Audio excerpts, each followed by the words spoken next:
সুপ্রিয় দর্শক, আসসালামু আলাইকুম। সবাইকে স্বাগত জানাচ্ছি এন্টারপ্রেনার বাংলাদেশ আয়োজিত কর্পোরেট ইনসাইডার্সের আজকের পর্বে। সাথে থাকছি আমি তানজিয়া আজমি।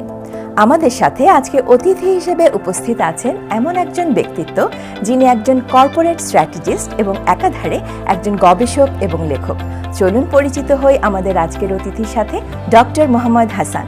আসসালামু আলাইকুম sir, welcome to our show. কেমন আছেন? ওয়ালাইকুম সালাম, আমি ভালো আছি। আমাকে এই অনুষ্ঠানের আমন্ত্রণ জানাবার জন্য আপনাদেরকে ধন্যবাদ। ডক্টর মোহাম্মদ হাসান একজন দূরদর্শী কর্পোরেট লিডার, প্রজ্ঞাবান লেখক ও গবেষক। তিনি দায়িত্ব পালন করছেন কটন গ্রুপের ম্যানেজিং ডিরেক্টর হিসেবে। তিনি youth for human rights international Dhaka chapter leader, ইউসেফ বাংলাদেশ ঢাকা নর্থ এমপ্লয়ার্স কমিটির চেয়ারম্যান। এছাড়াও ইন্টারন্যাশনাল স্ট্যান্ডার্ড ইউনিভার্সিটিতে অ্যাডজাংক্ট ফ্যাকাল্টি হিসেবেও দায়িত্ব পালন করছেন।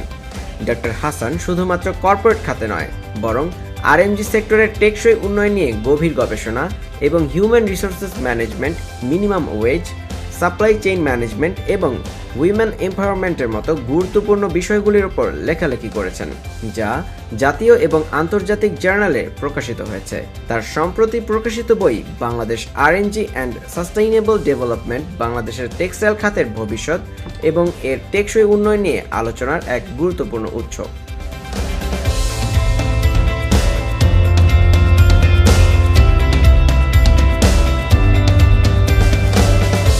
স্যার, আমরা এন্টারপ্রেনার বাংলাদেশের অডিয়েন্সের জন্য প্রথমেই জানতে চাইব আপনার শৈশব, আপনার পড়ালেখা, আপনার বেড়ে ওঠা, এই গল্পগুলো যদি আপনি একটু ছোট করে বলেন। থ্যাংক ইউ শৈশবের সেই বিষয়গুলোকে টেনে আনবার জন্যে। আমার গ্রামের বাড়ি মানিকগঞ্জ গড়পাড়াতে। আমার এসএসসি পর্যন্ত সেই মানিকগঞ্জেই ছিল। ইন্টারমিডিয়েটে আমি ঢাকা কলেজ থেকে আমার ইন্টারমিডিয়েট এবং ঢাকা বিশ্ববিদ্যালয় লোক প্রশাসন বিভাগ থেকে অনার্স এবং মাস্টার্স করেছি। আপনার ঢাকা কলেজ থেকে আপনি তারপর ঢাকা ইউনিভার্সিটিতে লোক প্রশাসন বিভাগে পড়াশোনা শুরু করলেন। তো সেই সময়ে বাংলাদেশের আরএমজি সেক্টর তো এতটা চাকচিক্যময় ছিল না। তো আপনার কেন হঠাৎ এই সেক্টরে কিভাবে ঝুঁকলেন? ধন্যবাদ কোশ্চেনটা করবার জন্য। হ্যাঁ, সত্যি লোক প্রশাসন বিভাগে যারা পড়াশোনা করে তাদের মাথায় কিন্তু একটা বিষয় থাকে যে এই সাবজেক্টটা কলেজে পড়ানো হয় না। তো বিসিএসকে কেন্দ্র করেই আসলে এখানে ছেলেমেয়েরা ভর্তি হয়। তো আমারও সেই লক্ষ্যটা ছিল। আচ্ছা। তো আমি ট্রাইও করেছিলাম এবং ভাইভাতেও পর্যন্ত আমি দিয়েছি, কিন্তু প্রথম চেষ্টা আমার সফল হয়নি। কিন্তু এর মধ্যে আরেকটা বিষয় ছিল। আমার পড়াশোনাকালীন সময়ে একজন শ্রদ্ধেয় শিক্ষক আমাকে প্রায়ই প্রাইভেট সেক্টরের বিষয়গুলো উনি বলতেন এবং উনি চাইতেন যে ছেলেমেয়েরা প্রাইভেট সেক্টরে তাদের ক্যারিয়ার ডেভেলপ করুক। তো এই মোটিভেশনটা আমার ছিল। আর দ্বিতীয় আরেকটা বিষয় ছিল যে কোনো একটা অনিবার্যতা আমার ছিল, যেটা হচ্ছে যে আমাকে ঢাকা বেস জব করতে হবে। তো দুটো মিলিয়েই আমার পরবর্তীতে এই জবের সাথে নিজেকে যুক্ত করা। আচ্ছা, ডেফিনেটলি একজন তরুণ তো পড়াশোনা শেষ করে জবে যাবে, বাট আপনি কেন, আমার যেটা প্রশ্ন, গার্মেন্টস বা আরএমজি সেক্টরটা আপনাকে কেন টানলো যে না আমি এখানেই আমার ক্যারিয়ারটা করতে চাই? আসলে ওই সময় জব অ্যাভেলেবিলিটিটা যদি চিন্তা করেন 90s দিকে এইরকম মানে খুব বেশি কিন্তু ছিল না। আদার দেন গভর্নমেন্ট জব, প্রাইভেট সেক্টর বলতে আরএমজিকেই বোঝানো হতো। হ্যাঁ, আরএমজির কিছু ইমেজ ক্রাইসিস ছিল, যার ফলে যেটা আপনি বললেন যে হয়তো লেখাপড়া করে অনেকে এটা জব হিসাবে এটাকে প্রায়োরিটি ওইভাবে তারা দিত না, সেইটা একটা বিষয় ছিল। কিন্তু আরএমজি বলতে এইটাই না যে এখানে শুধু প্রোডাকশন হয়। এটা একটা শুধুমাত্র প্রোডাকশন হাউস। এখানে ফ্যাব্রিক বিদেশ থেকে আসে, কাটিং, সুইং, প্যাকিং হয়ে এটা বিদেশে চলে যায়। এর বাইরেও কিন্তু behind the scene, behind the camera একটা টিম কাজ করে, যারা ওভারসিজ কমিউনিকেশন, ডকুমেন্টেশন, নেগোসিয়েশন এই কাজগুলো করতে হয়। তো এখানে কিন্তু শিক্ষিত লোকদেরই দরকার হয়। কাজেই আমি কিন্তু ওই অংশে ছিলাম। কাজেই প্রোডাকশনের সাথে আমার সংযুক্ততা ওইভাবে সরাসরি কখনোই ছিল না। কাজেই প্রোডাকশনের সাথে আসতে আমি সরাসরি সম্পৃক্ত না থাকলেও বিষয়গুলো আমার এখন অনেকটাই মানে জানা হয়ে গেছে আর কি। স্যার, আপনি বলছিলেন যে আরএমজি সেক্টরের একটা ইমেজ ক্রাইসিস সেই সময় ছিল, এটা একটু ডিটেইলে বলবেন আমাদের, কেমন ছিল সেটা? আচ্ছা, বাংলাদেশের তৈরি পোশাকের যে শুরুটা, সেই শুরুটা আসলে খুব পরিকল্পনা মাফিক যে ছিল সেটা আসলে না। কোনো একটা জিনিস অপরিকল্পিত বা অর্ধ পরিকল্পিত হলে যেটা হয়, সেই সেক্টরটাও এই চ্যালেঞ্জের মধ্যে দিয়ে গিয়েছে। আপনি জানেন যে বাংলাদেশে অর্থনীতি মূলত কৃষি নির্ভর অর্থনীতি।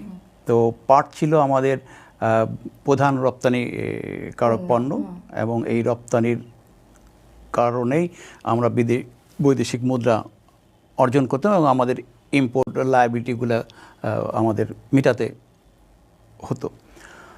এবং এই পাটকে ওই সময় গোল্ডেন ফাইবার অফ বাংলাদেশ বলা হতো এবং নারায়ণগঞ্জকে প্রাচ্যের ডান্ডি হিসাবে অভিহিত করা হতো আর। তো সেই পাট উৎপাদনের সাথে কিন্তু একটা বড় সংখ্যক মানুষ, বিশেষ করে মহিলারা বা মেয়েরা জড়িত ছিল, তাদের স্বামীর সাথে বা তাদের বাবার সাথে, ভাইদের সাথে পারিবারিকভাবে যুক্ত ছিল। তো 80s দিকে বিশেষত যখন সিনথেটিক ফাইবার আবিষ্কার হয়, তখন এই পাটের চাহিদা অল অন এ সাডেন কমে যায়। এবং কৃষকরা যেহেতু রপ্তানি করতে পারছিল না এবং পাট উৎপাদনেও তারা নিরুৎসাহিত হয়। একটা বিপুল সংখ্যক জনগোষ্ঠী, বিশেষত গ্রামীণ জনগোষ্ঠী, তারা কিন্তু বেকার হয়ে পড়ে। তো এই সময় বাংলাদেশের তৈরি পোশাকের শুরুটা ছিল ঠিক এই সময়। তখন যেটা ছিল যে তৈরি পোশাকের জন্য, যেহেতু এটা লেবার ইন্টেন্সিভ ইন্ডাস্ট্রি, লেবাররাই হচ্ছে মূল চালিকা শক্তি, তো প্রচুর লেবার শ্রমিকের দরকার হচ্ছিল। তো এই সেক্টরটা তখন এই যে গ্রামের উদ্বৃত্ত জনগোষ্ঠী এবং শহর কেন্দ্রিক তৈরি পোশাক শিল্পের চাহিদা, এই পুশ-পুল কেমিস্ট্রিটা তখন মিলে যায়। তো যার ফলে এইখানে কর্মপরিবেশ বা অগ্নি নিরাপত্তা, এই বিষয়গুলোর চেয়ে একটা কর্মসংস্থানটাই ছিল সোনার হরিণের মতো। তো মানুষ একটা জব পাবে, এইটা হয়তো বা ধারণা করা হয়তো যে এইটা একটা গড গিফটেড বা কারো দয়ায় সেই চাকরিটা পেয়েছে। চাকরির পারিপার্শ্বিক অবস্থাটা কি, চাকরির শর্তগুলো কি, কর্মপরিবেশটা কি, এই বিষয়টা তখন মাথায় ছিল না। তো যেটা হয়েছে যে তখন যত্রতত্র আবাসিক এলাকায়, আবাসিক ভবনে ফ্যাক্টরি করতে পেরেছে, যেখানে ওয়ার্কিং আওয়ার থেকে শুরু করে ব্যবস্থাপনার দুর্বলতা ছিল। তো সব কিছু মিলিয়ে, এবং যেহেতু ফিমেল ডোমিনেটিং সেক্টর, তাদের কিছু বিশেষ ব্যবস্থা থাকা দরকার, সেইগুলোর অ্যাবসেন্ট ছিল। তো এই কারণেই আসলে যেটা আমি বললাম যে অনেকেই এটাতে আসতে চেতেন না, কিন্তু একটা জব পাওয়াটা হচ্ছে টপ প্রায়োরিটি। এইটাকে মাথায় রেখেই আসলে গভর্নমেন্টেরও রোলটা ছিল একটা প্যাসিভ নিয়ন্ত্রণের ক্ষেত্রে, যে হয়তো ওই যে ব্যাপারটা এরকম হয় যে দেখেও না দেখার অবস্থা। কারণ গভর্নমেন্টের অবজেক্টিভ ছিল আগে কর্মসংস্থান তৈরি করা, কারণ যে মেয়েটা বা মহিলাটা ওই পাট উৎপাদনের সাথে জড়িত ছিল, তার তো আর বিকল্প কোনো সংস্থা সরকারের তরফ থেকে করা যায় নাই। কাজে এই একটা নতুন সেক্টর এই যে তৈরি হলো, সেইখানে কর্মপরিবেশের চেয়ে কর্মসংস্থানটাই ছিল মুখ্য, যার ফলে ওইভাবে গুছিয়ে হয়তো এই সেক্টরটা শুরুর দিকটা করতে পারেনি। আচ্ছা, তো যেটা এই কারণেই বললাম যে এটা শিক্ষিত বা বিশ্ববিদ্যালয় লেভেলের ছেলে মেয়েদের অ্যাট্রাক্টও করতে পারেনি। স্যার তাহলে আপনি আপনার কর্মজীবনের প্রায় 30 বছর পার করে ফেলেছেন, I think more than that. আপনি Yes. এই এক্সপেরিয়েন্সটা আমাদেরকে একটু শেয়ার করেন যে এখন আসলে এই সেক্টরটায় কি সেই ক্রাইসিসগুলো আছে নাকি এখন মোটামুটি একটু স্টেবল? ডেফিনেটলি সেই ক্রাইসিস ইমেজের যে বিষয়টা সেটা আমি বলবো ডেফিনেটলি নেই, বরং এখন বুয়েট আইবিএ এই ছেলে মেয়েগুলো কিন্তু এই সেক্টরে কাজ করছে। তো হ্যাঁ, ডেফিনেটলি এইখানে সুযোগ সুবিধাও রয়েছে। তো তো হ্যাঁ, আমার শুরুটা এবং আজকে যে প্রায় মোর দেন 30 ইয়ার্স আমার এই সেক্টরে, কাজে এই সেক্টরের শুরু, এটার বেড়ে ওঠা সব কিছুই আমার দেখার সুযোগ হয়েছে। তো যেটা আমি বলছিলাম যে শুরুতে যে কর্মপরিবেশের বিষয়টা, ওই সময়ে বয়স্ক থেকে শুরু করে শিশু শ্রমিক সবার জন্যই একটা মাত্র ডেস্টিনেশন ছিল, ছোট জবের জন্য ডেস্টিনেশন ছিল, সেটা হচ্ছে আরএমজি। তো শিশু শ্রমিক আইনগতভাবে নিষিদ্ধ ওই সময় থেকেও থাকলেও আসলে বাস্তবে এটার প্রয়োগ ছিল না। তো 1992-তে টম হারকিন, ডেমোক্রেটিক সিনেটর ইউএসের, উনি কংগ্রেসে একটা বিল উত্থাপন করেন। সেটা হচ্ছে যে শিশু শ্রম দ্বারা উৎপাদিত কোনো পণ্য আমেরিকান বাজারে প্রবেশ করতে পারবে না। তো এই বিলটা উত্থাপিত হওয়ার পরেই আমাদের দেশের যেহেতু শুরুর আমাদের প্রধান রপ্তানির গন্তব্য ছিল ইউএসএ, তো ইউএসএর বায়াররা এই সেক্টরের থেকে শিশু শ্রমকে, অনেক বড় ঘটনা আমি ছোট করে বলছি আর কি, শিশু শ্রম নিষিদ্ধ করার ক্ষেত্রে বাইরেদেরকে সেক্টরের বাইরে রাখবার জন্য তারা কিছু কর্মকাণ্ড শুরু করে দেয়। একটা এমওইউ সাইন হয়, ট্রাইপার্টিট একটা এমওইউ সাইন হয় ইউএস এম্বাসি, জিএমইএ এবং গভর্নমেন্টের সাথে, আইএলওর সাথে মিলে, এবং শিশুদেরকে, যেসব শিশু শ্রমিক নিয়োজিত ছিল তাদেরকে এই সেক্টর থেকে আস্তে আস্তে তাদেরকে ট্রেনিংয়ের মাধ্যমে, এডুকেশনের মাধ্যমে রিহ্যাবিলিট করা হয়, রিপ্লেস করা হয়। তো এটাই হলো এই যে সেক্টরের, আমি বলবো কমপ্লায়েন্স জার্নি শুরু এইভাবে। এর মধ্যে এই সেক্টরটা প্রচুর ফায়ার ইনসিডেন্টের অভিজ্ঞতার মধ্য দিয়ে যায়। অনেক ফ্যাক্টরিতে যেহেতু সেফটি ম্যাটারটা ছিল না, আমি বলছিলাম যে এটা পারপাসলি মেড কোনো ফ্যাক্টরিতে এই ইয়েটা ছিল না, ওই শুরুটা ছিল না। তো যে কোনো জায়গায় যে কোনোভাবেই ফ্যাক্টরি করার অনুমোদন হয়ে যেত, যেটা রেসিডেন্সিয়াল বিল্ডিং বা রেসিডেন্সিয়াল এরিয়ায় ইয়েগুলো হতো, এবং ফায়ার ইনসিডেন্টও প্রচুর অভিজ্ঞতার মধ্যে দিয়ে সেক্টরটা গিয়েছে। এবং ন্যূনতম মজুরি, কর্মপরিবেশ, এই বিষয়গুলো আস্তে আস্তে শ্রমিক নেতাদের মধ্যে, শ্রমিকদের মধ্যে, বাড়িদের মধ্যে এই বিষয়টা আসতে শুরু করলে, এই দাবিটা আসতে শুরু করলে এটা করতে হবে।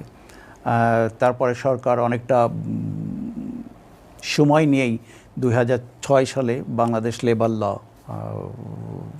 সংসদে পাশ করে।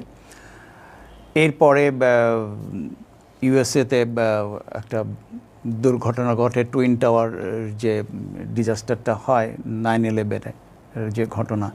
এরপরে এই সেক্টরে সিকিউরিটির বিষয়টা সিটিপ্যাড বলে একটা কমপ্লায়েন্স অডিট আছে, সেই প্রক্রিয়ার মধ্যে আসে। এরপরে 2012 সালে তাজরিন ফ্যাশনে ফায়ার ইনসিডেন্ট হয়।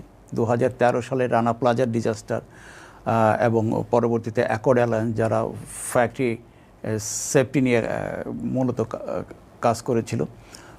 তো তখন থেকে এই যে কমপ্লায়েন্সের যেই জার্নিটা, এক নিরাপদ পরিবেশ নিশ্চিত করা, তাদের ওয়েজ রেশনালাইজ করা, তো এবং তাদের সেফটি এবং যেহেতু ফিমেল মেজরিটি সেক্টর, তো ফিমেলদের কিছু স্পেসিফিক ডিমান্ড থাকে, সেইগুলোকে ফুলফিল করা, এই বিষয়গুলো আসতে থাকে এবং মূলত এটা হচ্ছে বাইরের প্রেশারের কারণেই, এবং সেক্টরটার যে শুরুর যে ঘাটতিগুলো ছিল সেইগুলো ওভার দ্য পিরিয়ড এটা ওভারকাম হয়ে যায় এবং এই সেক্টরটা তখন সবার একটা আকর্ষণের জায়গা তৈরি হয়।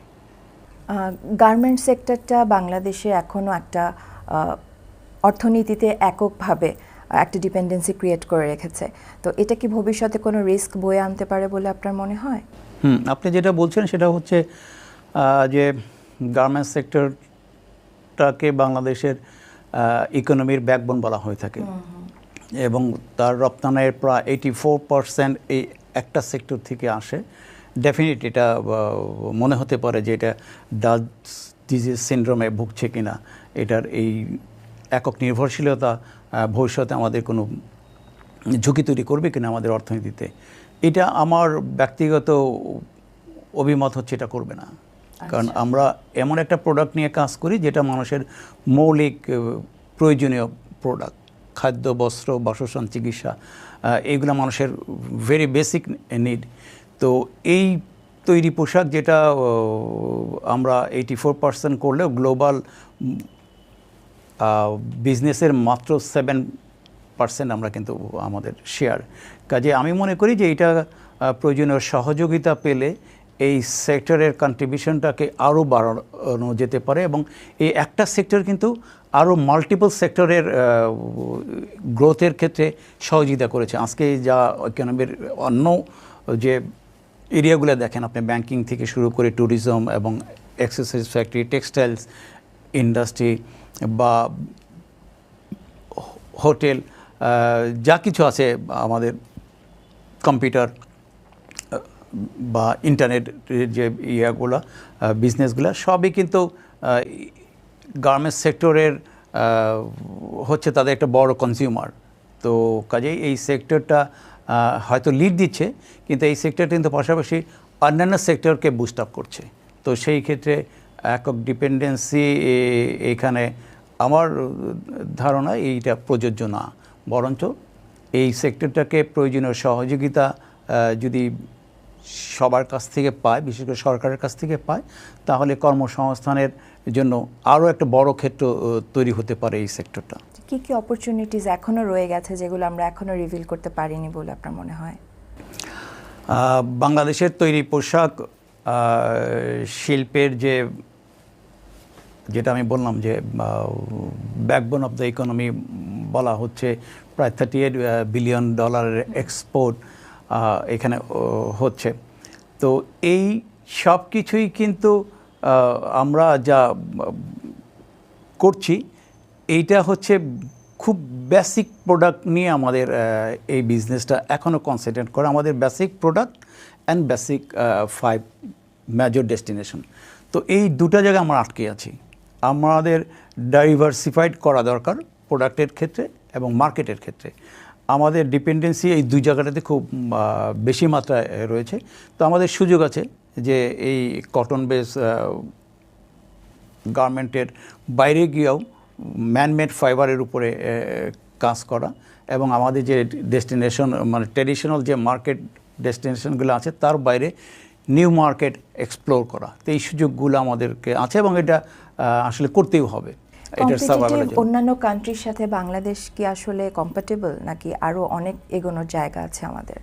আর আপনি আরেকটা ব্যাপার আমাকে বলবেন যে এখানে দক্ষ জনশক্তি বা নারীরাও কিন্তু একটা বড় ভূমিকা পালন করছে আরএমজি সেক্টরে, তো আমাকে একটু এই জিনিসটা একটু বলবেন। আপনি যদি আমাদের ওয়ার্কারদের বা ফ্যাক্টরির এফিসিয়েন্সি, প্রোডাক্টিভিটি এই বিষয়গুলো বলেন, আমি বলবো যে ডেফিনেটলি আমাদের শ্রমিকেরা অনেক দক্ষ। আচ্ছা। এবং তারা যে কোনো পরিস্থিতির সাথে, যে কোনো সিচুয়েশনের সাথে মানিয়ে নেওয়ার যে দক্ষতা সেটাও তাদের আছে এবং আমাদের কম্পিটিটিভ কান্ট্রির যে এফিসিয়েন্সি লেভেল সেই জায়গায় হয়তো তারা সমানতালে না, কিন্তু প্রয়োজনীয় সুযোগ সুবিধাও কিন্তু আমরা তাদেরকে দিতে পারি নাই। তাদেরকে ওই ট্রেনিং, মোটিভেশন, ওয়ার্কিং এনভায়রনমেন্ট বা তাদের যে রিকোয়ার্ড ওয়েজ সেইগুলোতে এনশিওর করা যায় নাই। তো তারপর আমি বলবো যে তারা দের performance not very bad, but এটার সুযোগ আছে এটাকে আরও ইমপ্রুভ করার। সেই ক্ষেত্রে এন্টারপ্রেনার এবং গভর্নমেন্ট দুজনকেই আসলে এর পিছনে কাজ করতে হবে।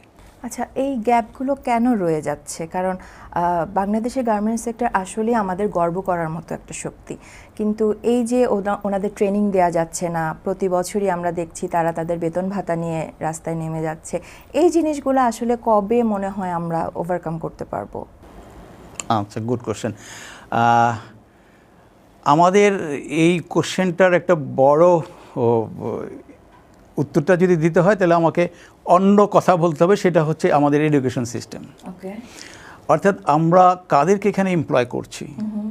তো এর মেন ফোর্স হচ্ছে যে গ্রাম থেকে আসা মাইগ্রেটেড ওয়ার্কার, অ্যান্ড মোস্টলি তারা female worker. Most of them তাদের একাডেমিক ওইভাবে কোনো ব্যাকগ্রাউন্ড নাই। যারা এদেরকে সুপারভাইজ করছে তাদের একাডেমিক ব্যাকগ্রাউন্ড থাকলে তারা জেনারেল লাইনে পড়াশোনা করা। তো আপনার এই যে আমাদের এডুকেশন সিস্টেমের সাথে পৃথিবীর এমন কোনো দেশ মানে পাবেন না যেটার মিল আছে। আমরা আসলে প্রচুর MBA BBA স্টুডেন্ট মানে প্রতি বছর আমাদের জব মার্কেটে আসতেছে। তারা জব করবার জন্য, যেটা জবের নিড, সেইটাকে ফুলফিল করার জন্য কি এরিয়াটাতে তার এক্সপার্টিসটা নিয়ে আসতেছে সেটা কিন্তু আমরা দেখছি না। অথচ এই যে জব মার্কেটে আপনি যদি একটা টেকনিক্যাল ছেলে বা মেয়েকে প্রোভাইড করতে পারেন, তাহলে তার যে আউটপুট আসবে, তার যে প্রোডাক্টিভিটি আসবে, সেটা কিন্তু একজন জেনারেল এডুকেশন বা মাদ্রাসা থেকে পড়া বা ক্লাস 5 বা 8 পর্যন্ত পড়া, কারণ এখানে কিন্তু এরকম না যে আপনার এডুকেশনের জন্য এখানে আমরা লোক নিয়োগ মানে তার এডুকেশন সার্টিফিকেট, হ্যাঁ এরকম না, সুযোগ কিন্তু সবার জন্য ওপেন। তো কিন্তু একজন যার বেসিক একাডেমিক ব্যাকগ্রাউন্ড থাকবে, তার ভোকেশনাল একটা ট্রেনিং থাকবে, কারণ এটা মেশিনের কাজ। তো এই নলেজটা যদি আমরা তাদেরকে জবের আগে দিয়ে দিতে পারতাম, তাহলে হয়তো আমরা প্রোডাকশনের ক্ষেত্রে যে গ্যাপটা রয়েছে সেটা আমাদের জন্য সহজ হতো। কিন্তু সেটা না করে আমরা শুধুমাত্র সার্টিফিকেটধারী মানে জব সিকারদেরকে প্রতি বছর এই জব মার্কেটের জন্য ছেড়ে দিচ্ছি আর কি, যেটা একটা বড় কারণ বলে আমার মনে হয়। আচ্ছা, তাহলে আমার কি এটা জিজ্ঞেস করা উচিত যে যারা ব্যবসায়ী বা যারা এন্টারপ্রেনার আছেন বা যিনি কোম্পানি মানে গার্মেন্টসটা ওন করছেন, তাদের উপরে কি এই দায়িত্বটা আসে না যে হ্যাঁ, আমি যেহেতু এই লোকগুলা আমার কাছে আমার মানে এখন আমার কর্মচারী, সো তাদেরকে ট্রেন আপ করে নেওয়ার দায়িত্বটাও কিন্তু আমারই। তো এটা ডেফিনেটলি তাদের উপরেও বর্তায়। আসলে আমরা কথা বলছি তো রেডিমেড গার্মেন্টস নিয়ে, আমাদের এইখানে সবারই একটা মানসিকতা থাকে হচ্ছে ইচ অ্যান্ড এভরিথিং আমরা রেডি চাই। মানে আপনি একটা প্রোডাক্ট রেডি করবেন, ওইটাকে আমি নিয়ে নিব। তো ইনহাউস ট্রেনিং দিয়ে এমপ্লয়ীদেরকে তৈরি করার মানসিকতাটা এখনও ওইভাবে উঠে নেই। সে আপনি যদি ধরেন যে পাশাপাশি দুটো ফ্যাক্টরি, একটা ফ্যাক্টরির ওয়ার্কার বা সুপারভাইজার সম্পর্কে জানা গেলে ও খুব ভালো কাজ করে, ওর প্রোডাক্টিভিটি বেশ ভালো, ও একটা পার্টিকুলার একটা স্যালারিও পায়। তো আপনি কি করলেন, আপনি তাকে 1000 টাকা বাড়িয়ে দিয়ে ওই ছেলে বা মেয়েটাকে আপনার ফ্যাক্টরিতে নিয়ে নিলেন। অর্থাৎ এটা উচিত ছিল কি, ওর মতো একটা ছেলে বা মেয়েকে আপনার ফ্যাক্টরিকেই তৈরি করা। তো যার ফলে কি হচ্ছে, ও তো ওই 1000 টাকা তোর জন্য ইম্পর্টেন্ট বিষয়, সে তার স্কিলটা এক্স ফ্যাক্টরিকে ছেড়ে এসে নো ম্যাটার ও কত বছর কাজ করেছে, তো ও ওয়াই ফ্যাক্টরিতে গিয়ে জয়েন করলো। তো যার ফলে কিন্তু সংখ্যাটা বাড়লো না, সংখ্যাটা শুধু রিপ্লেস হইলো, দক্ষতার জায়গাটাও একটা গ্যাপ রয়ে গেল। তো ওই জায়গাটা গভর্নমেন্টকেও করতে হবে, বিশেষ করে ইনস্টিটিউশনগুলোকে ওইভাবে রিডিজাইন করতে হবে, এবং ভোকেশনাল ট্রেনিং বা টেকনিক্যাল এডুকেশন, এই জায়গাটাতে আমাদের মনোযোগ দিতে হবে গভর্নমেন্টকে, এবং এন্টারপ্রেনারদেরকেও ইনহাউস ট্রেনিং ডেভেলপমেন্ট ব্যবস্থাটা করতে হবে, যেন তারা আসলে অন্যের রেডি প্রোডাক্টের দিকে না গিয়ে নিজেরাও স্কিল ওয়ার্কফোর্স তৈরি করে। স্যার, একটু ভিন্ন প্রসঙ্গে আসব। গত বছরের জুলাইয়ে আমরা একটা আন্দোলন পার করেছি। এছাড়াও গার্মেন্টস সেক্টরে আমরা রানা প্লাজার মতো অনেক ইনসিডেন্ট দেখি। তারপরেও আমরা দেখছি যে ফ্যাক্টরির পরিমাণ কমে যাচ্ছে, কিন্তু আমাদের গ্রোথটা ঠিকই আছে, যেটা এক্সপোর্ট গ্রোথ ছিল। এই রহস্যটা আসলে কি, বা এটা কেন হচ্ছে এরকম? আপনি ঠিকই বলেছেন, ফ্যাক্টরির সংখ্যা কমে যাওয়ার প্রবণতা শুরু হয়েছে আসলে রানা প্লাজা ডিজাস্টারের পরের থেকেই। এক সময় আমাদের প্রায় 6000 প্লাস ফ্যাক্টরি ছিল। এখন ফ্যাক্টরির সংখ্যা যদি বলি, নিটওয়্যার এবং ওপেন বা বিজিএমএ মেম্বার, এদেরকে দুইটাকে কম্বাইনলি যদি বলি, অ্যারাউন্ড 3000 প্লাস ফ্যাক্টরি অ্যাক্টিভ আছে। কিন্তু তারপরেও এক্সপোর্ট গ্রোথটা কীভাবে আমরা নিশ্চিত করছি? হ্যাঁ, এটা স্বাভাবিকভাবেই এই কোশ্চেনটা আপনার মতো অনেকেরই এই বিষয়টা থাকে, যারা এই সেক্টরের সাথে সরাসরি যুক্ত না। যে বিষয়টা আমি আপনাকে বলতে চাই সেটা হচ্ছে এক্সপোর্ট গ্রোথ এবং ভ্যালু রিটেনশন দুই জিনিস। এক্সপোর্ট গ্রোথ নানা কারণে হতে পারে। এখন প্রোডাক্টের কারণে কিন্তু এফওবি প্রাইসটা অনেক সময় বেড়ে যায়, তো সেটা তো এক্সপোর্ট গ্রোথে রিফ্লেকশন হয়। অন্যদিকে হচ্ছে যে আসলে এখানে আমি বলবো যে ওর বাইরেও ওয়েলথ কনসেন্ট্রেশনটা হয়ে যাচ্ছে, অর্থাৎ ছোট ফ্যাক্টরিগুলা এখানে বন্ধ হয়ে যাচ্ছে বা তারা কম্পিটিশনে টিকতে পারতেছে না, তারা যে কমপ্লায়েন্সের যে রিকোয়ারমেন্ট সেটা ফুলফিল করতে ব্যর্থ হচ্ছে। কিন্তু অন্যদিকে যারা বড় বড় কোম্পানি, গ্রুপ অফ কোম্পানিজ বা যাদের ইন্ডাস্ট্রিয়াল পার্ক ইত্যাদি ইত্যাদি বিষয়গুলা যারা ক্যাপাসিটি হিউজ করেছে, তারা ক্যাপাসিটিকে আরও এনহান্স করেছে। তো যার ফলে ছোট ফ্যাক্টরির সংখ্যা, মধ্যম সাইজের ফ্যাক্টরির সংখ্যা কমে গেলেও বড়দের উৎপাদন সক্ষমতা বেড়েছে। আচ্ছা। এবং প্রোডাক্ট ভ্যারিয়েশনের কারণে কিছু এফওবি ভ্যালু, ইউনিট প্রাইস যেটাকে আমি বলি, ইউনিট প্রাইসের বৃদ্ধির কারণে কিন্তু আপনি দেখছেন যে বছর শেষে হয়তো এক্সপোর্টের ভ্যালুটা বেড়ে যাচ্ছে। কিন্তু আমরা কিছু সংখ্যক গ্রুপ অফ কোম্পানির কিন্তু প্রায় 70% এক্সপোর্টের যে কন্ট্রিবিউশনটা, তারা কিছু গ্রুপ অফ কোম্পানি, এটাকে around 200 group of companies or less than, তারা কিন্তু কন্ট্রিবিউট করেছে। এটা জিনিসটা আমি বলবো যে এটা ভালো লক্ষণ না। এটা কিছু লোকের কাছে ওয়েলথ কনসেন্ট্রেশনটা হচ্ছে, অন্যকেতে তারাও ঝুঁকিতে পড়ছে কিনা, কারণ ওভার ইনভেস্টমেন্ট হয়ে যাচ্ছে কিনা, আনপ্ল্যান ইনভেস্টমেন্ট, আনপ্ল্যান গ্রোথ হয়ে যাচ্ছে কিনা, সেটাও হয়তো দেখবার বিষয় আছে। আচ্ছা, আপনারা যারা নীতি নির্ধারক আছেন, যারা স্ট্র্যাটেজিস্ট এবং যারা এই জিনিসগুলো নিয়ে কাজ করছেন, তারা তরুণ সমাজকে বা তরুণ উদ্যোক্তাদের কি বলবেন যে কোন কোন জায়গায় তাদের স্কিলড হওয়া উচিত, যেন এই গ্যাপগুলো আমরা আসলে একটু কমিয়ে আনতে পারি?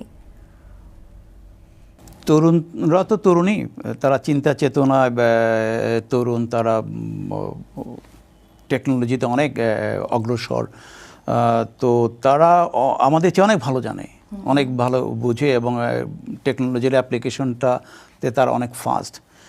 তো সেই জায়গাটাতে আমি বলবো যে এই সেক্টরে অনেক অপরচুনিটি আছে। এই জায়গাটাতে তারা তাদের মেধাকে, তারা বর্তমান সময় যে ট্রেন্ড, কারণ এটা তো এই যে বিজনেসটা, এটা তো ফ্যাশন এবং অ্যাজ ওয়েল অ্যাজ কিন্তু নেসেসিটি। তো আমরা এখন শুধু কমোডিটি মার্কেটেই আছি, তো আমরা ফ্যাশনে যেতে পারিনি। আচ্ছা, আমরা এইখানে প্রোডাক্ট যেমন আমাদের 5টা বেসিক প্রোডাক্ট নিয়ে আমরা কাজ করি। এর বাইরে কিন্তু প্রচুর প্রোডাক্ট আছে। আচ্ছা, তো আমরা যে পরিমাণ কোয়ান্টিটি বা ভলিউম এক্সপোর্ট করে যে পরিমাণ ডলার আর্ন করি, পৃথিবীর অন্য কোনো দেশ কিন্তু এত বেশি পরিমাণে এক্সপোর্ট করে এই ভ্যালুটা আর্ন করে না। আচ্ছা, কারণ আমাদের এই রেশিওটা খুব মানে কাছাকাছি। আমরা যদি একটা ভ্যালুয়েডেড প্রোডাক্ট, একটা ডিজাইন প্রোডাক্ট নিয়ে কাজ করতে পারি, তাহলে কিন্তু কম প্রোডাক্টে আমাদের অনেক পরিমাণ ভ্যালু রিটেন আমরা করতে পারবো। তো সেই জায়গাটাতে তরুণেরা কাজ করতে পারে। তার মানে আপনি তারা বলতে চাচ্ছেন যে হতাশাগুলোকে এক সাইডে সরিয়ে রেখেও আসলে এখনো অনেক জায়গা আছে রিভিল করার মতো। রিভিল করার So, মতো আসলে হতাশ হওয়ার কিছু নাই, কিছু নাই। হতাশ হলে তো আপনি হতাশই হলেন, Exactly. তাই না? আপনাকে একটা গোল সেট করতে হবে, গোলের পিছনে আপনাকে কাজ করতে হবে। আচ্ছা, আপনি লেখালেখিও করেন, সো আমি আপনার বইগুলো নিয়ে একটু শুনতে চাই, আপনার মুখেই শুনবো। আপনার যেই গবেষণাধর্মী বইটা নিয়ে আপনি লিখেছেন, খুব দুর্দান্ত কাজ করেছে, আপনি একটু যদি বলেন আমাদেরকে। আমার বেসিক্যালি দুটা বই এই সেক্টরকে ঘিরেই। যখন রানা প্লাজার পূর্ব অবস্থায় প্রায় কমপ্লায়েন্স নিয়ে অনেক ধরনের রিকোয়ারমেন্ট আসতো বাইরের দিক থেকে, এটা করতে হবে, এটা করতে হবে, শিশু শ্রম বন্ধ করতে হবে, এটা করা যাবে না, ইত্যাদি ইত্যাদি। তো আমার একবার বিষয়টা নিয়ে আমার এক কৌতূহল জাগলো যে আসলে কমপ্লায়েন্সটা আসলে কী জিনিস, এটার অবজেক্টিভটা কি, এটার এন্ড গোলটা কী। তো এই বইটা আসলে প্রথম বইটা হচ্ছে Bangladesh RMG and social compliance. এটা কমপ্লায়েন্সের বিষয়ে একটা অ্যানালিটিক্যাল ধর্মী, বিশ্লেষণ ধর্মী একটা বই, যেখানে যেমন আমি যদি পার্টিকুলারলি শিশু শ্রম নিয়ে বলি, এখন আমাকে বলা হচ্ছে যে ফ্যাক্টরিতে কোনো শিশু শ্রমিক নিয়োগ দেওয়া যাবে না। এখন শিশু শ্রমিকের ডেফিনিশন এক এক জায়গায় এক একভাবে দিচ্ছে। ফ্যাক্টরিতে লিখে রাখতেছে যে এইখানে 18 বছরের নিচে শ্রমিক নেওয়া হয় না। এখন তাহলে 18-র নিচে কি সে শিশু, বা এই শিশুকে আমি নিচ্ছি না, তার অর্থ এই যে শিশু শ্রম বাংলাদেশ থেকে বন্ধ হয়ে যাচ্ছে। আইএলওর স্ট্যান্ডার্ডটা কিন্তু ইউনিভার্সাল, সে বাংলাদেশের জন্য আলাদা কোনো স্ট্যান্ডার্ড তৈরি করে না, LDCর জন্য আলাদা কোনো স্ট্যান্ডার্ড তার জন্য নাই। সেটা তার যে স্ট্যান্ডার্ড, তো সেটা অ্যাক্রস দ্য গ্লোব সমান। তো যে আদর্শটা, যে স্ট্যান্ডার্ডটা একটা উন্নত দেশের জন্য প্রযোজ্য, সেটা কি আমাদের মতো দরিদ্র দেশের জন্য প্রযোজ্য হবে? তো আমি তাকে, এই শিশু বা কিশোর কিশোরীকে 18 বছরের পূর্বে তৈরি পোশাক শিল্পে প্রবেশ করতে দিচ্ছি না। তার অর্থ এই সে পড়াশোনা করছে, সে কাজ করছে না? সে তো করছে। সে কোথায় যাচ্ছে? সে আরও ফর্ম অফ আরও ঝুঁকিপূর্ণ কাজে সে নিয়োজিত হচ্ছে। কারণ সরকার থেকে তাকে খাদ্যের ব্যবস্থা করতে পারতেছে না, সরকার তার এডুকেশন নিশ্চিত করতে পারতেছে না, তার পিছনে একটা পরিবার আছে, সেই পরিবারটাকে এই শিশুকেই বা কিশোর কিশোরীকে কিন্তু দেখতে হচ্ছে। তো আমি আমার শিশু শ্রমটা নিষিদ্ধের অবজেক্টিভটা কী ছিল? অবজেক্টিভ যদি থাকে শিশুকে এডুকেশন দেওয়া, শিশুকে সুস্থ জীবন দেওয়া, বেড়ে ওঠার সুযোগ তৈরি করে দেওয়া, সেটা এখানে হচ্ছে না। সেটা আরও অনিরাপদ জায়গায় যাচ্ছে। একটা কিশোরীর জন্য যদি গার্মেন্টস সেক্টরটা নিরাপদ না হয়, তাহলে আর কোন সেক্টর আছে যেটা বাংলাদেশে নিরাপদ? এবং যেটা হওয়ার তাই হচ্ছে। এখন তারা অনেক ধরনের ঝুঁকিপূর্ণ কাজে বা হয়তো অনৈতিক কর্মকাণ্ড অনিচ্ছা সত্ত্বেও তাদেরকে ইনভলভ হচ্ছে। কিশোরদেরকে আমরা মাদক আনা নেওয়ার ব্যাপারে ব্যবহার করছি, তারা চিন্তার কাজে ব্যবহার করছি, কিশোর গ্যাং তৈরি করছি। তো এটার সাথে আমার আসলে মানে চিন্তার ভিন্নতা থেকেই আমার এই বইগুলা লেখা। এইগুলা ক্রিটিক্যালি রিভিউ আমি করেছি যে আসলে সো কল কমপ্লায়েন্স হাউ মানে হেল্পিং আওয়ার জেনারেশন বা আমাদের কান্ট্রিকে কীভাবে সোশিও ইকোনমিক ইয়েতে হেল্প করছে, যেটা আমার কাছে মনে হয়েছে অনেকগুলোই আমাদের কান্ট্রি সোশিও ইকোনমিক কন্ডিশনের সাথে ইরিলেভেন্ট। বাহ, খুব দারুণ। স্যার, আপনি লেখালেখি করেন, গবেষণা করছেন এবং অবশ্যই সুন্দর একটা বাংলাদেশ গড়ে তোলার শক্তি বা ইচ্ছা আমরা সবাই রাখি। আপনি হিউম্যান রাইটস নিয়েও বেশ কিছু কাজ করেছেন, এখনও করছেন। আমাদেরকে যদি একটু খুলে বলেন হিউম্যান রাইটসটা কী? Thank you. হিউম্যান রাইটসটাকে এক কথায় এটা উত্তর দেওয়া মুশকিল। তার আগে আমি হিউম্যান রাইটস নিয়ে যে কাজগুলো করি সেটা বলা দরকার। আমি 2017 সালের ডিসেম্বর থেকেই youth for human rights international, এটা ইউএসএ লস অ্যাঞ্জেলস ভিত্তিক একটা non profit voluntary non political organization, তার সাথে আমি যুক্ত। এই অর্গানাইজেশনের অবজেক্টিভটা হচ্ছে যে যেহেতু অনেক দেশেই, পৃথিবীর অনেক দেশেই হিউম্যান রাইটস সম্পর্কে একাডেমিক্যালি পড়ানো হয় না, কাজে ছেলে মেয়েরা হিউম্যান রাইটস সম্পর্কে না জেনেই কিন্তু তারা প্রফেশনে যুক্ত হচ্ছে, প্রবেশ করছে। তো একটা গ্যাপ তৈরি হয়। আচ্ছা, অর্থাৎ না জানার কারণে যে ভায়োলেশনটা হচ্ছে, এই দায়টা আপনি কাকে দেবেন? আচ্ছা, কারণ অনেকে হিউম্যান রাইটসটা কি, আপনি যদি কোনো একটা বিশ্ববিদ্যালয়ে গিয়ে জিজ্ঞেস করেন, কেন বলবে আমি তো এটা পড়ি নেই। তো হিউম্যান রাইটসের বেসিক যদি আমি ফাউন্ডেশনটা বলি, তাহলে এটার সবচেয়ে ভালোভাবে বোঝাবার জন্য জাতিসংঘ 1948 সালে আন্তর্জাতিক ইউনিভার্সাল হিউম্যান রাইটস ডিক্লারেশনের 30টা ধারা নিয়ে একটা ডিক্লারেশন অ্যাডপ্ট করে। তো এই 30টা ধারাই হচ্ছে বিভিন্ন রাইটস নিয়ে কথা বলা। এর মধ্যে শুধু রাইটস না, রেসপন্সিবিলিটিও আছে। তো আপনি আমার হিউম্যান রাইটসটা প্রোটেক্ট করবেন, আমি আপনার হিউম্যান রাইটসটা প্রোটেক্ট করব। অ্যাজ এ হিউম্যান বিং আমরা যদি প্রত্যেকের রাইটসকে রেসপেক্ট করি, তাহলে কিন্তু এই যে আজকের যে অনাচার বা ক্ষমতার অপব্যবহার, টাকার অসম বন্টন, এই বিষয়গুলো কিন্তু থাকবে না। তো আমি মনে করি প্রত্যেকটা স্টুডেন্ট, আজকের যারা স্টুডেন্ট, আগামীতে তো তারাই নেতৃত্ব দেবে, তারাই প্রফেশন, মানে বিভিন্ন প্রফেশনে বড় জায়গায় যাবে, তারা হিউম্যান রাইটসের বেসিক বিষয়গুলো জেনেই তারা বড় হোক, সো দ্যাট একটা কাজ করবার সময় তার মনে পড়বে এটা কি আমার করা উচিত, বা এটা কি আমি করতে পারি। তো আমাদের কিন্তু ছোটোবেলার শিক্ষাটা কিন্তু কেউ ভুলে না। কাজেই আমারও অবজেক্টিভ এটাই, বাংলাদেশের প্রত্যেকটা ছাত্রছাত্রী হিউম্যান রাইটসের বিষয়ে জেনে তারপরে সে কর্মে প্রবেশ করুক। তার জন্য আমি যে কাজটা করি, আমাদের যে organization youth for human rights international, তারা গ্লোবালি স্টুডেন্টদের জন্য হিউম্যান রাইটসের বুকলেট, যেটা 30টা আর্টিকেল নিয়ে করা, সেই বুকলেটটা ফ্রি ডিস্ট্রিবিউট করে। আমি বাংলাদেশে ইউথ ফর হিউম্যান রাইটস ইন্টারন্যাশনালের ঢাকা চ্যাপ্টার লিডার।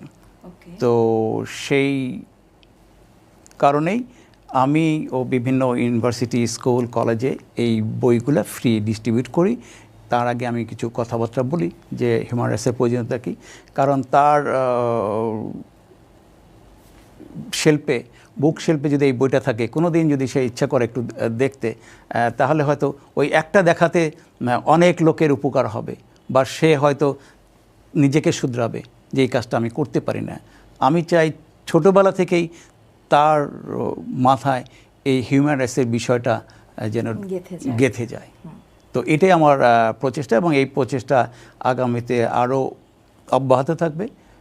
তো আরএমজি সেক্টরে সাস্টেনেবল ডেভেলপমেন্ট নিশ্চিত করার জন্য কি কি করা যেতে পারে বলে আপনি মনে করেন? এই কোশ্চেনটার উত্তর দিতে আমি আনন্দ বোধ করব, কারণ অনেকটাই আমার দ্বিতীয় যে বই বাংলাদেশ আরএমজি এবং সাস্টেনেবল ডেভেলপমেন্ট গোল, এই বইয়ে আমি এই বিষয়গুলোকেই তুলে ধরার চেষ্টা করেছি।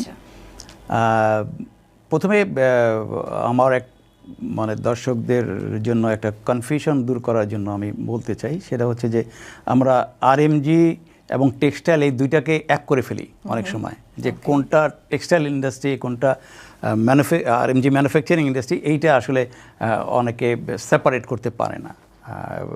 প্রথম কথা হচ্ছে যে তৈরি পোশাক শিল্প হচ্ছে ফ্যাব্রিক থেকে তারা ফিনিশ প্রোডাক্ট অর্থাৎ গার্মেন্ট তৈরি করে। তো এই ফ্যাসিলিটির মধ্যে ধরেন যে কাটিং, সুইং, ফিনিশিং হয়ে বিদেশে রপ্তানি হয়। তো এইখানে যদি এনভায়রনমেন্টের দিক থেকে বলি, এইটা কম ক্ষতিকর, অর্থাৎ আমাদের যে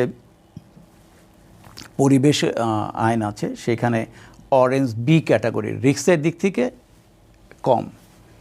অন্যদিকে যদি আমি টেক্সটাইলের কথা বলি, যারাদের ম্যাটেরিয়াল হচ্ছে তুলা বা ইয়ান, তারা নিটিং করে, ডাইং করে, ফিনিশিং করে এবং ফ্যাব্রিকটা তৈরি করে। তাদের ফিনিশ প্রোডাক্ট হচ্ছে ফ্যাব্রিক। আচ্ছা, এটা কিন্তু টোটালটাই পরিবেশের দিক থেকে খুব ঝুঁকিপূর্ণ কাজ। এটা টেকনোলজি ইন্টেন্সিভ, অর্থাৎ টেকনোলজি ডিপেন্ডেন্ট, খুব হাইটেকের বিষয় এখানে আছে এবং পরিবেশের দূষণের বিবেচনায় এটা রেড ক্যাটাগরির। অন্যদিকে তৈরি পোশাক হচ্ছে লেবার ইন্টেন্সিভ, অর্থাৎ এখানে লো টেক, লেবার ইন্টেন্সিভ, প্রচুর লেবার ইনভলভ থাকে কাজটাতে। তো এখন আপনি বলছেন যে আরএমজির সাস্টেনেবল ডেভেলপমেন্টের ক্ষেত্রে কী কী পদক্ষেপ নেওয়া যাইতে পারে। হ্যাঁ, সাস্টেনেবল ডেভেলপমেন্টের তিনটা মেজর পিলার, একটা হচ্ছে এনভায়রনমেন্টাল, একটা সোশ্যাল, একটা ইকোনমিক। আমি যদি ইকোনমিক পিলারটাকেই সামনে নিয়ে আসি, কারণ এইটা ছাড়া বাকি দুইটা পিলার আসলে মজবুত হবে না। তো এই জায়গাটাতেই আমরা বারে বারে হোঁচট খাচ্ছি। এন্টারপ্রেনারদের দিক থেকে বলা হচ্ছে যে আমরা বাইরের কাছ থেকে প্রাইস পাচ্ছি না, অথচ আমাদের প্রোডাকশন কস্ট বেড়ে যাচ্ছে, আমাদের গ্যাস বিদ্যুতের দাম বেড়ে যাচ্ছে, ওয়ার্কারদেরকে ওয়েজ বৃদ্ধি করতে হচ্ছে। অন্যদিকে ওয়ার্কার বলতেছে আমি যে ওয়েজটা পাচ্ছি সেই ওয়েজটা আমার চলার মতো বা আমার জীবন ধারণের মতো যথেষ্ট না। তাহলে গ্যাপটা কোথায়? এই গ্যাপটা আমি বের করার চেষ্টা করেছি। আমরা কি করছি, আমি যদি কয়েকটা পুরো বিষয়টা হয়তো আলোচনা করার সুযোগ হবে না, আমি কি পয়েন্টগুলোতে আসি। এই আরএমজি সেক্টর যেখানে তৈরি পোশাক ম্যানুফ্যাকচারিং হয়, যেটা আমি বলছিলাম যে লেবার ইন্টেন্সিভ, এই লেবাররা কারা? এই লেবাররা হচ্ছে গ্রামের খেটে খাওয়া দরিদ্র পরিবার থেকে migrated worker to the town বা সিটি। আমাদের ফ্যাক্টরিগুলো কোথায়? ফ্যাক্টরিগুলোর ক্যাপিটাল সিটি এবং তার সারাউন্ডিং ডিস্ট্রিক্টগুলোতে, যেখানে লিভিং কস্ট খুব হাই। এদেরকে আমরা নিয়ে আসতেছি গ্রাম থেকে চাকরি দিব বা তাদের চাকরির প্রয়োজনে তারা এইখানে আসতেছে, যেখানে তারা কোন পরিবেশে তারা থাকতেছে, যে বেতন আমি তাকে দিচ্ছি তার এর চেয়ে ভালো জায়গায় থাকার সুযোগ তার নাই।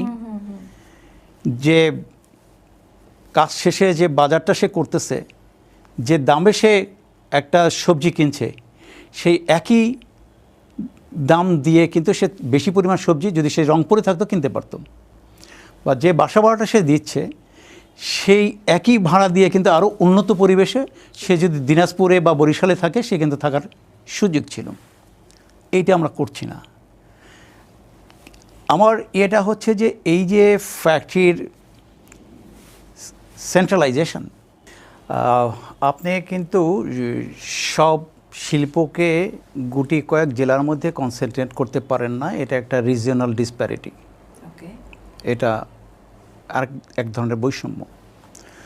তো আমরা সেক্টরটাকে, এই ফ্যাক্টরিগুলোকে সেন্ট্রালাইজ, ফ্যাক্টরিগুলার ওয়ার্কার ফোর্স নিয়ে আসতেছি গ্রাম থেকে, এবং তাদের যে ধরনের বাসস্থান দেওয়া দরকার, তার জীবন ধারণের জন্য যে পরিমাণ ওয়েজ দেওয়া দরকার সেটা আমরা দিতে পারছি না, বিকজ আমরা বলছি যে আমরা বাইরের কাছ থেকে পাচ্ছি না, কারণ বাইরে আমাদেরকে প্রাইস অলওয়েজ তারা প্রেশার দিচ্ছে। এবং আমাদের ইন্টারনাল কম্পিটিশন আছে। আমি হয়তো যে প্রাইসে নিচ্ছি না কাজটা, আরেকজন হয়তো তার চেয়ে কম প্রাইসে নিয়ে নিচ্ছে, এটা একটা বিষয় আছে। তো এইখানে ওয়ার্কারকে আমরা যে কমফোর্টটা দেওয়া দরকার সেটা আমরা দিতে পারছি না। দ্বিতীয় হচ্ছে আমরা যে ম্যাটেরিয়ালটা ইউজ করি, এই ম্যাটেরিয়ালটা হচ্ছে ইম্পোর্টেড ম্যাটেরিয়াল। যদি আমি কোর ম্যাটেরিয়ালের কথা বলি, কটন, তাহলে কটনটা আমরা প্রোডাকশন করতে পারছি না, কিন্তু আমাদের কিন্তু স্কোপ আছে। আমরা কটন ডেভেলপমেন্ট বোর্ড আছে বাংলাদেশে। অন্যদিকে আমাদের আর একটা রেস্ট্রিক্টেড পণ্য আছে, সেটা হচ্ছে টোবাকো। কিন্তু এই রেস্ট্রিক্টেড পণ্যটাই হচ্ছে প্রমোট হচ্ছে। আমাদের যে পরিমাণ জমিতে তামাক উৎপাদন হয়, সেইটা যদি আমরা রিপ্লেস করতে পারি কটন প্রোডাকশন দিয়ে, যেটা রিসার্চ বলতেছে যে এটা ভেরি মাচ পসিবল, তাহলে কিন্তু আমাদের যে ইম্পোর্ট ডিপেন্ডেন্সিটা এটা কমে। এবং আমরা কোভিডে আমরা দেখেছি আমাদের চ্যালেঞ্জগুলো কি হয়, যে আমাদের বাংলাদেশে যখন কোভিডটা হয় নাই, তখন আমাদের সোর্সিং ম্যাটেরিয়াল সোর্সিং কান্ট্রি চায়নাতে কোভিড থাকাতে আমরা অনেক র ম্যাটেরিয়াল ইম্পোর্ট করতে পারিনি। এই কটন উৎপাদন শুধুমাত্র তৈরি পোশাক শিল্পে তুলাই মানে সরবরাহ করবে না, কটন সিডস কিন্তু এডিবল অয়েলের একটা বড় সোর্স এবং অনেক হেলদি সোর্স।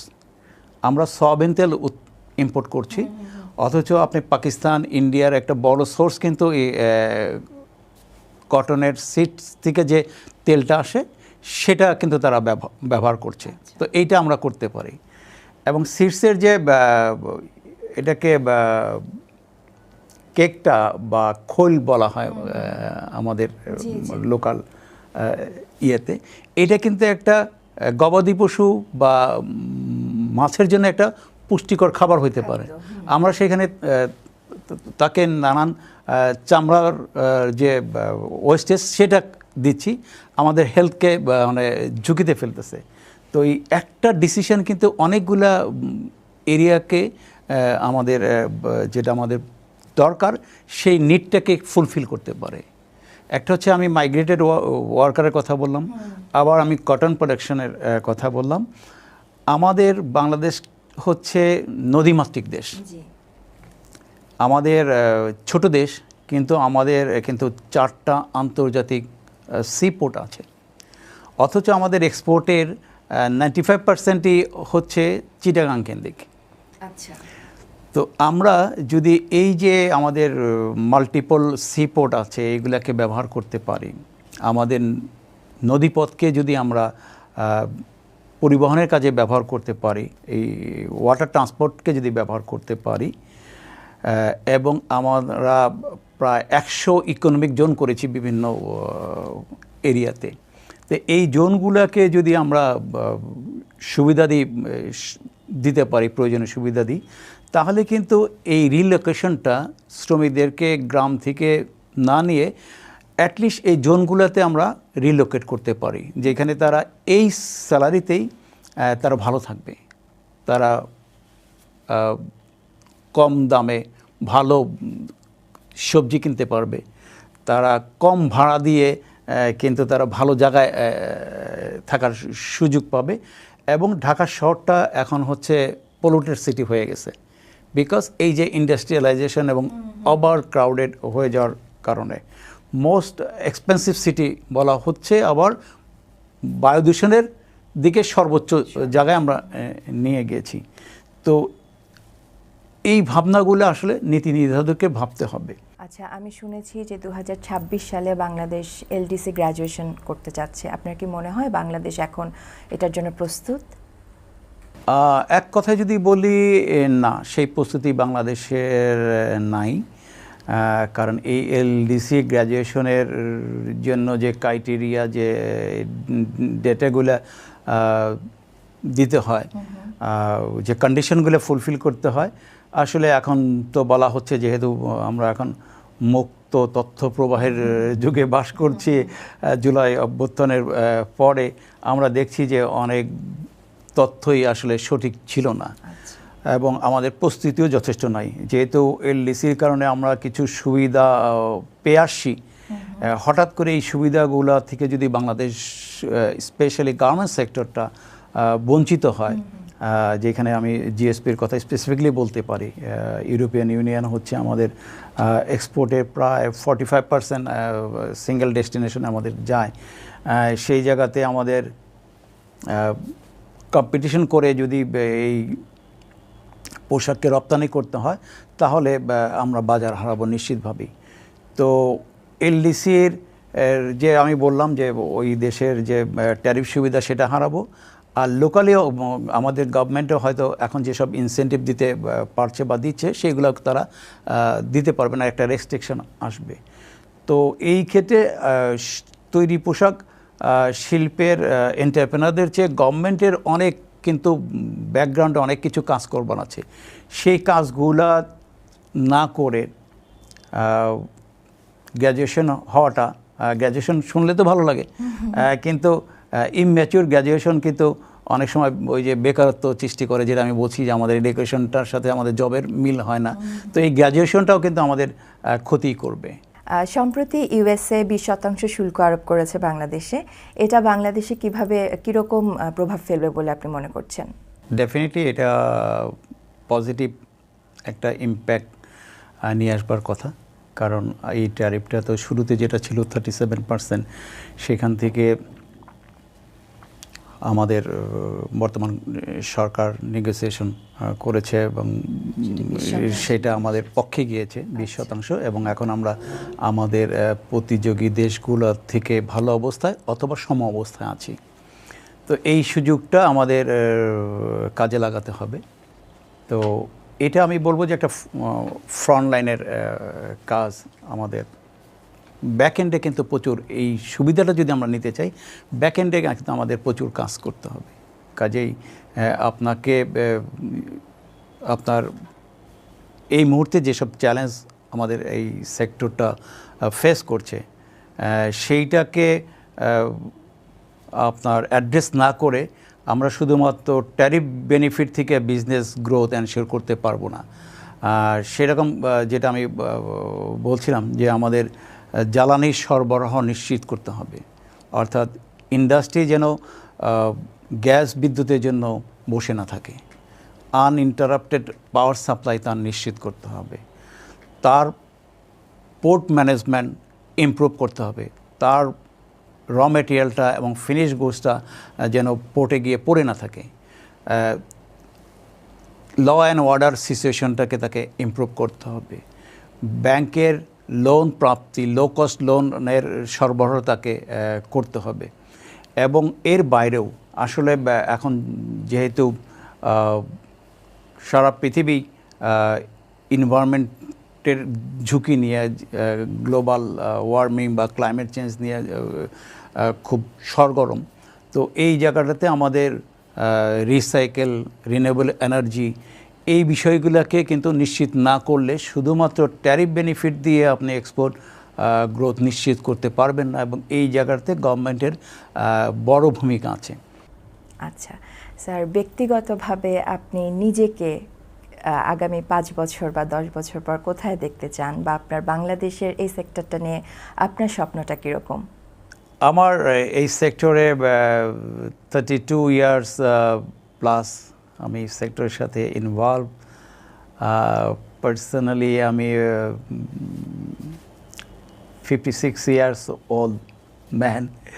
কাজেই আমার নেক্সট 5 বছরে আসলে নতুন কিছু, ব্যক্তিগতভাবে নতুন কিছু স্বপ্ন যদি বলেন সেই রকম কিছু নাই, কিন্তু আমার স্বপ্ন এই সেক্টরকে নিয়ে এবং দেশকে নিয়েই।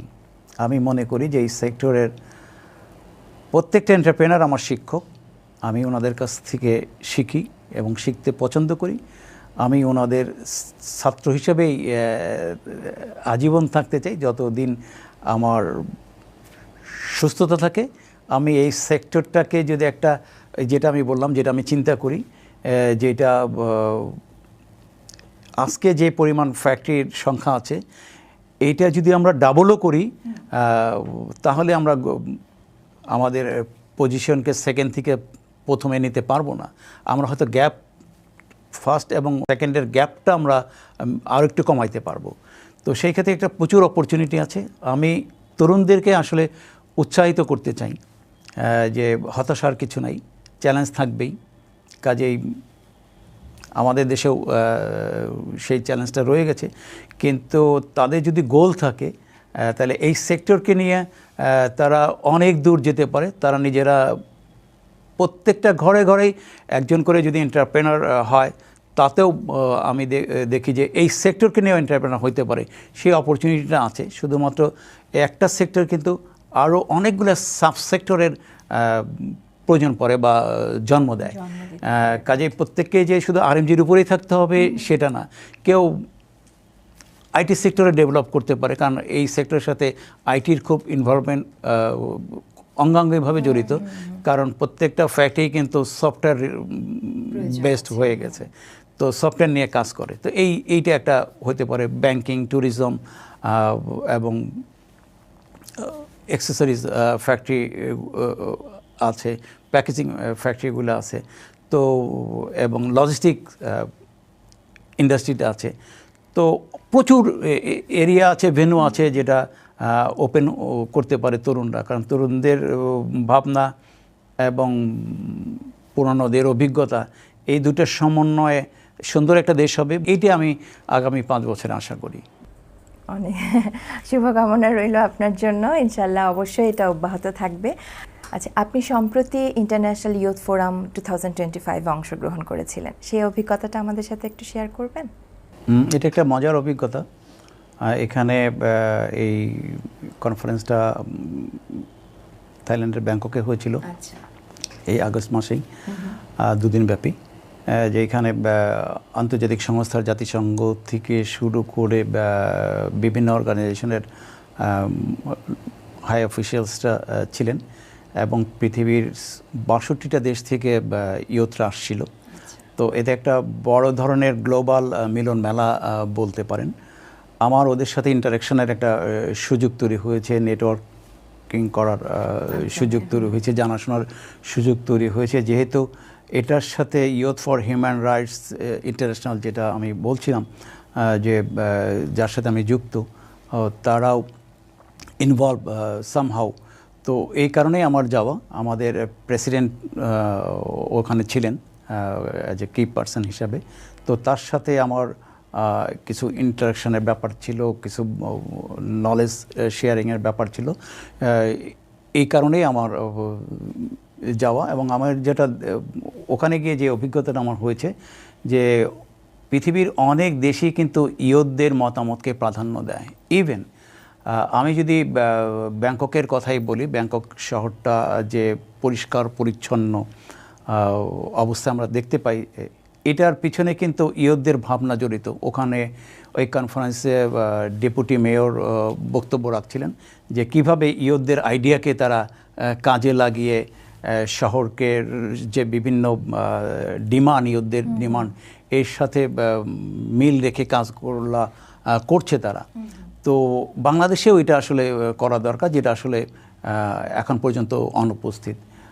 ইয়ুথদের ভাবনাকে, ছাত্রছাত্রীদের ভাবনাটাকে নিয়ে ওরা কি ভাবছে, ওই বিষয়টাকে নিয়ে যারা আমাদের সিটি কর্পোরেশনগুলো যারা নেতৃত্ব দেন বা যারা পলিসি মেকার, তাদের মধ্যে একটা ব্রিজ হওয়া দরকার। তাহলে, কারণ এই ইয়ুথরা কিন্তু আগামী দিনের প্রয়োজনটা কি তারা বুঝতে পারে।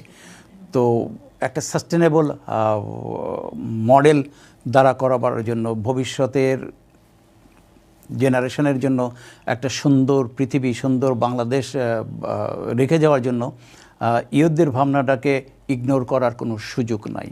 তো আমি আশা করব যে বাংলাদেশের সরকার, নীতি নির্ধারকেরাও ইয়ুথদের সাথে সমন্বয় করে তাদের ভাবনাটাকে একত্র করেই আগামী যে পলিসিগুলো নেবে, সেখানে ইয়ুথদের মতামতের প্রতিফলন থাকবে। তখনই আমরা একটা সাস্টেনেবল সিটি বা সাস্টেনেবল বাংলাদেশ পাবো। এটা আমার প্রত্যাশা। আচ্ছা, আমরা শোয়ের প্রায় শেষ পর্যায়ে চলে এসেছি। আপনি এন্টারপ্রেনার বাংলাদেশের অডিয়েন্সদের জন্য যদি কিছু বলতে চান। আমি হয়তো ব্যক্তিগতভাবে এন্টারপ্রেনার হতে পারিনি, কিন্তু আজকে 2025 সাল প্রেক্ষিতে ভিন্ন।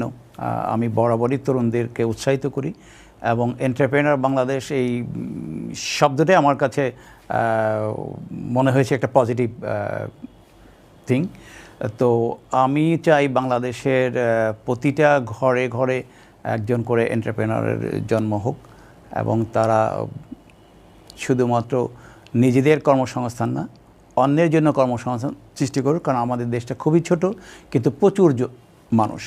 এই ছোট দেশে এত জনসংখ্যা কে অ্যাকোমোডেট করা, এদেরকে অর্থনৈতিক কর্মকাণ্ডের সাথে যুক্ত করা খুব সহজ কাজ না। এই ক্ষেত্রে তরুণদের ভাবনা এবং তাদের উদ্যোগ কি পারে আমাদের এই কর্মসংস্থানের জায়গাটাকে প্রসারিত করতে, বেকারত্ব দূর করতে, একটা সুখী সমৃদ্ধ বাংলাদেশ গড়তে। তো আমি সবাইকে আবারও শুভেচ্ছা জানাচ্ছি। স্যার, অনেক ধন্যবাদ আমাদের সময় দেওয়ার জন্য। দর্শক, আজ আমরা এখানেই শেষ করব। যেতে যেতে আরেকবার মনে করিয়ে দিতে চাই, আমাদের ফেসবুক পেজ এবং ইউটিউব চ্যানেলটি কিন্তু সাবস্ক্রাইব করে রাখতে ভুলবেন না। আগামী পর্বে আবারও দেখা হবে, সাথে থাকবো ইনশাআল্লাহ আমি তানজিয়া আজমি বন্নি। দেখা হবে আবারও। ধন্যবাদ সবাইকে।